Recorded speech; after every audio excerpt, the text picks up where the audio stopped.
In this film, I'm going to take you on a journey into the heart of the St. George Antiochian Orthodox Church and community in Cicero, Illinois.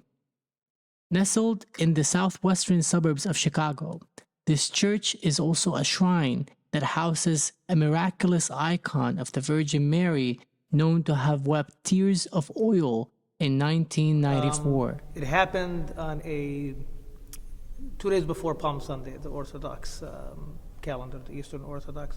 So it was the Friday night Vespers. Everybody came. I was an altar boy then. When I came that night, I didn't believe that it happened. I was pulling up into the driveway, and someone said, "The icon is weeping," and I'm like, "You're pulling my leg." And then I came in, and it was weeping, and so everyone started coming to venerate it. Since its initial miraculous activity in 1994, the church solidified itself as a home in exile for a transnational Christian community, mostly from Palestine and Jordan, which was significantly increasing in number at the time. At the same time, the church also became a site of pilgrimage that opened its doors to a multinational community of Orthodox Christians comprised of Eastern European migrants and American Protestant converts. I used to live less than 10 minutes from here. I used to take people to my home to take a break and take a nap and come back with the family of the church. A lot of strange people come there from all over the country, and the bishops and the Metropolitan, God bless his soul, Metropolitan Philip Salivia, he was here, and a lot of bishops. So, what are icons? In the Orthodox tradition, saintly icons are more than just images of holy people. They are, in fact, windows into the divine. Believed to hold the power of the saints represented within them, icons extend divine blessing to believers through rituals of veneration and liturgical worship.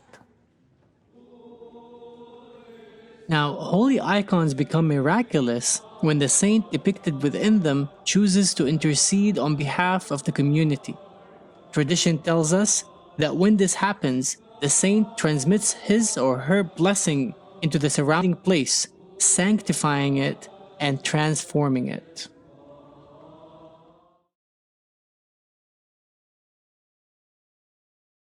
This pilgrimage, then, is guided by a pivotal question. What kind of sanctuary is the Mother of God shaping here?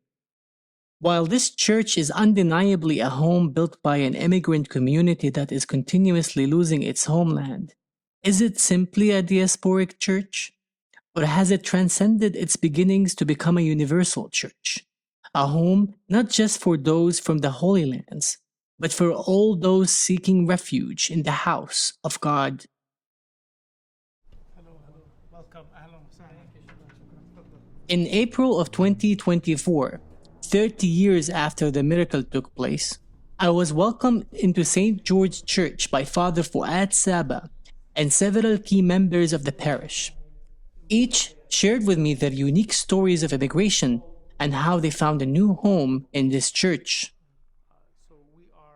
Abuna Fuad, leading the church for 5 years now, was born and raised within these walls.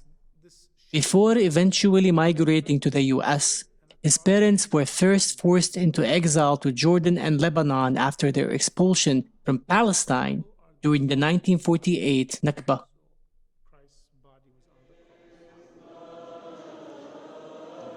The community itself is composed of a diverse group of Arab Christians primarily from the Levant, or Bilad al-Sham, including Palestinians, Jordanians, Lebanese, and Syrians. A primary contingent of the community, however, is a group of Christians that hailed from Ramallah, a Palestinian city just north of Jerusalem.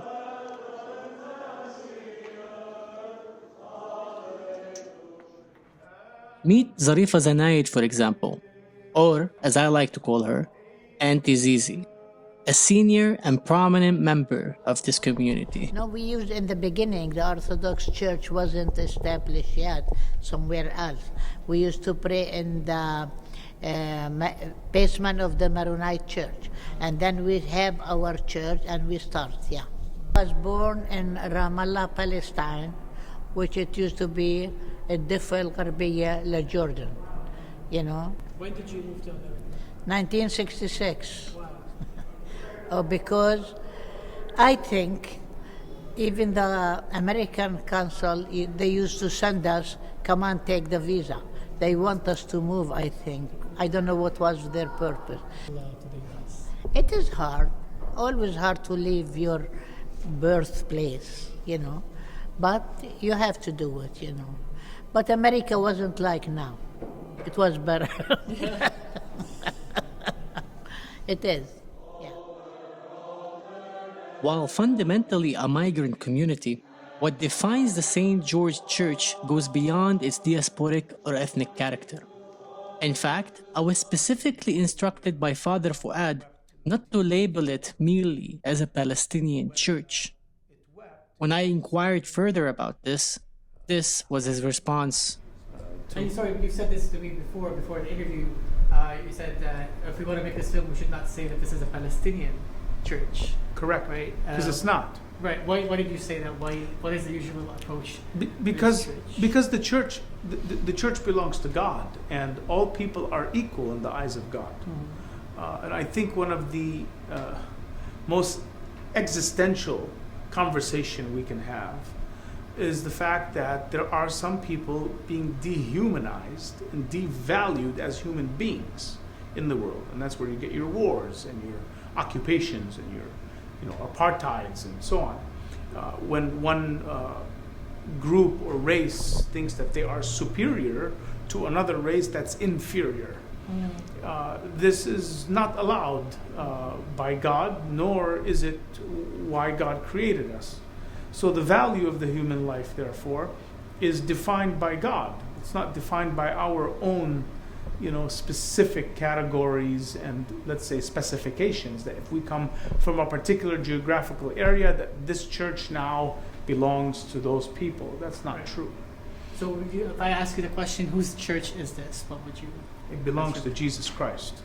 He bought it with his blood on the cross, and he gave it to us in order for us to be drawn into his body. That's why St. Paul calls the church the body of Christ.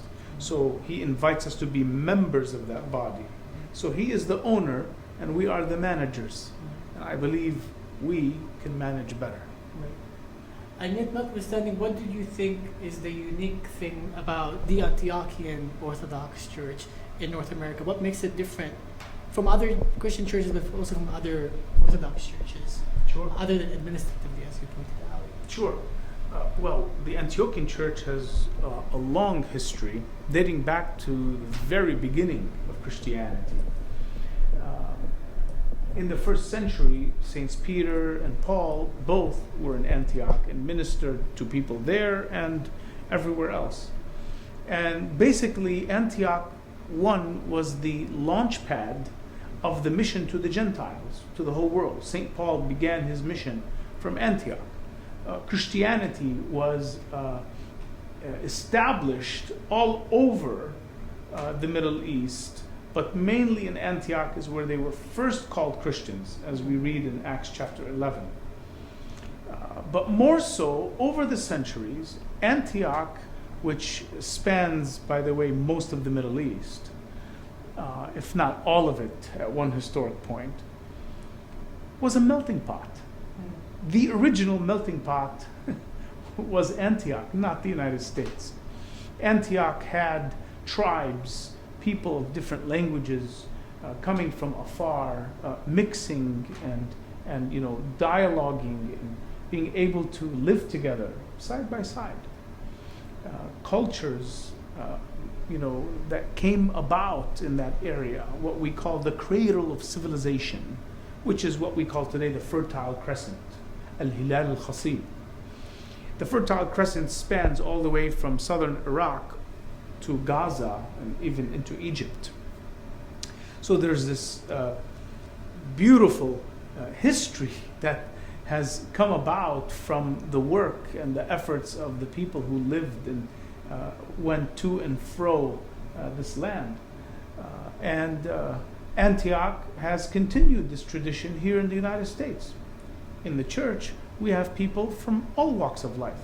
We have people that have come and converted into the Antiochian Archdiocese of North America from so many different denominations in Christianity, from so many different backgrounds ethnically and from different countries, and they found a home in the Antiochian church, that the church belongs to Jesus Christ and is not per se a Palestinian church or a Lebanese church or a Syrian or Jordanian or American church. A universal church. It's the church as an Orthodox church is the universal church. It is the Catholic church, meaning universal. The original Catholic church is the Orthodox church. Ad al-Fakhuri, or Abu Sa'id, as I like to call him, is a Jordanian who originally grew up in Ramallah, Palestine. After the 1967 war, during which his father was held as a POW for 20 days, Adil fled back to Jordan with his family. Later, he migrated to the US on his own in 1979, finding a new home for himself in this church only a year after that. This is my second home for me, to me. And every Sunday, every activities, everything in the church, me and my family. And actually, I met my wife in the church. She used to be a Sunday school teacher here. I met her, I know her too many years before we got married. And God, when they got married and got two kids, and our kids church in this church and baptized, and we married in this church. And my kids was altar boys in the altar, and they grew up, and they was leaders in the altar. And one of my kids ordained subdeacon by Metropolitan. Seeing the church as a home deepened my understanding of the role that the weeping icon played in shaping the community. Throughout its history, the icon performed miracles that have broadened what home means to everyone here. 3 years after the initial miracle, a paper copy of the icon in the Najjar family's living room unexpectedly began weeping oily tears just before Mother's Day. Sam Najjar, who recently migrated from Palestine and settled in Chicago with his family, said, "She is the mother of all, but she cried for us."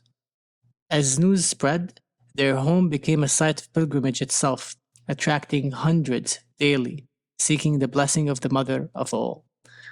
This outpouring of visitors, day in and day out, transformed the Najjar's home.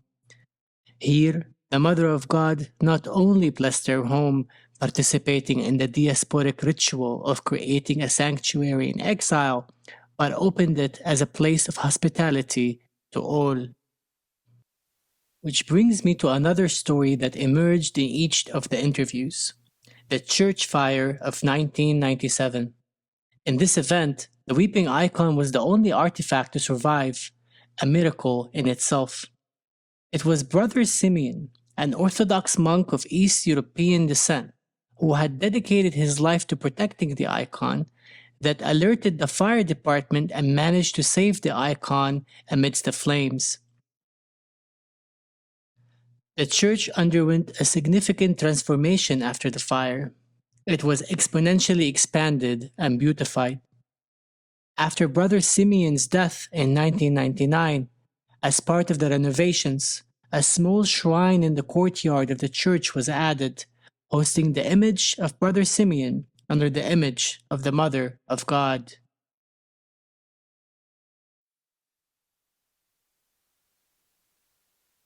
This openness of the church to newcomers and broader communities has drawn increasingly more people in since the 1990s. Take, for example, Faris Bannura, a young Palestinian man who migrated with his parents and brother in 2006 from Beit Sahur, a city that neighbors Bethlehem just south of Jerusalem.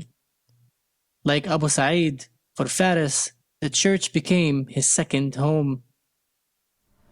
When we moved here, it was hard to, because we came from an area where it was all community and family. So when we moved here, we didn't really have anybody.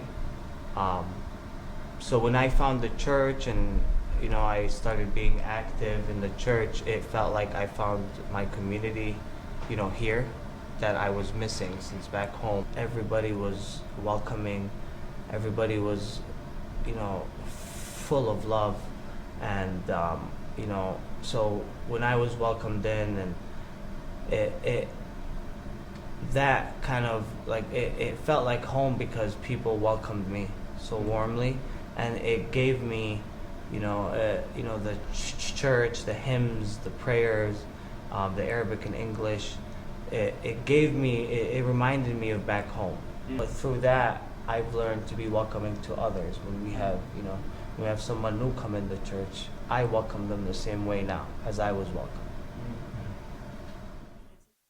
This continual work of welcoming is deeply embedded in the community's culture, and it is a virtue greatly cherished by Abu Sa'id.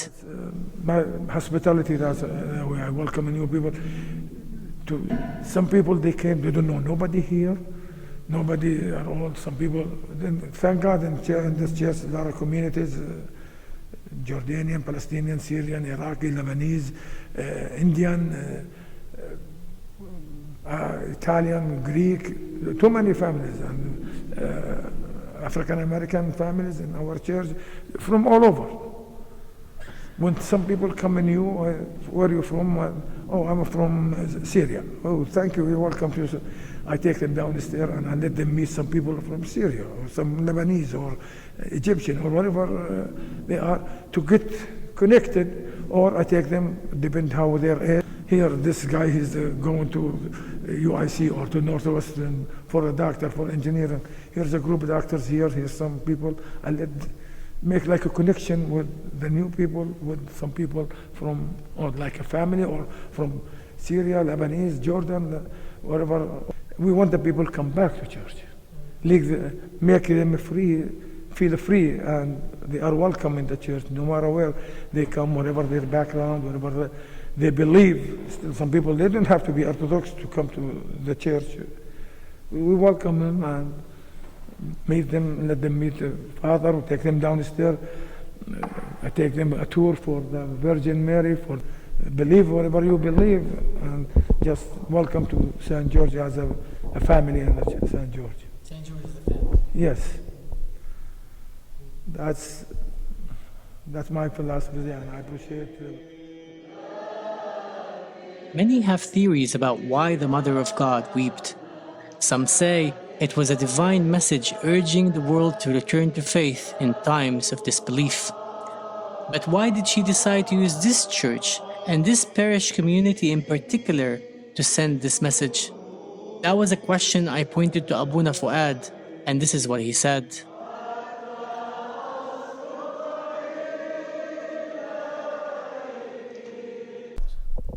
Our people are a very generous people. Our people are very hospitable. Our people are very welcoming. Back in 1994, this particular parish served over 1,000 families, and I'd venture to say even more, 1,500 families, given the fact that we've grown so much.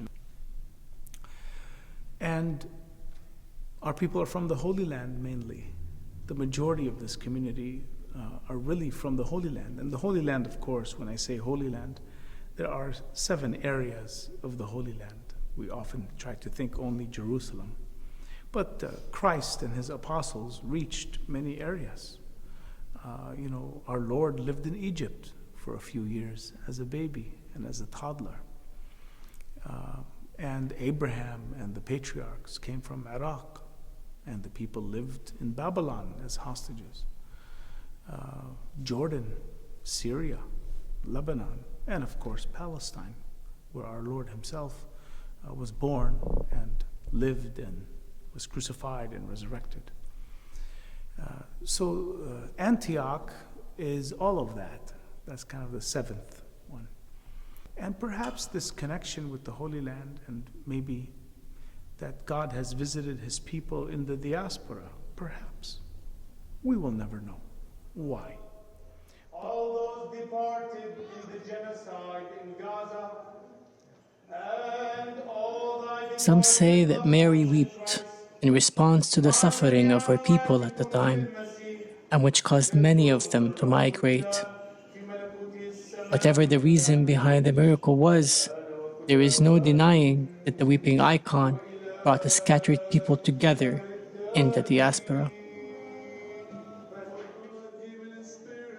As the Palestinians of St. George continue to suffer from increasing dispossession, enclosure, and fragmentation in their homeland, they chose openness and hospitality in the host land.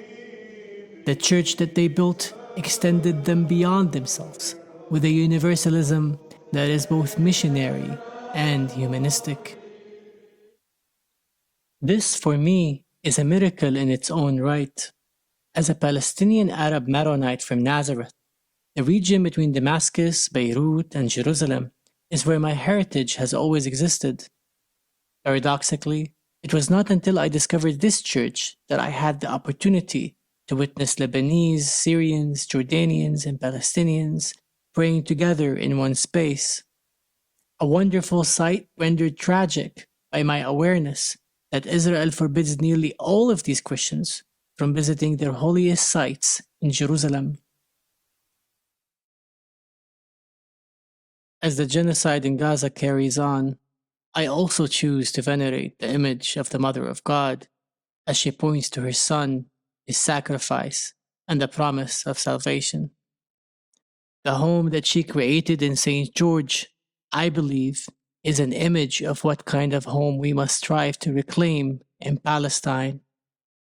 A home where all Palestinians scattered across the world are reunited and are undivided from their kin in the broader Fertile Crescent. And yet the Holy Land cannot be confined by particularistic ethnic ideologies. It must transcend human-made colonial boundaries, for the Holy Land is a universal sanctuary. It is, was, and always will be the homeland of God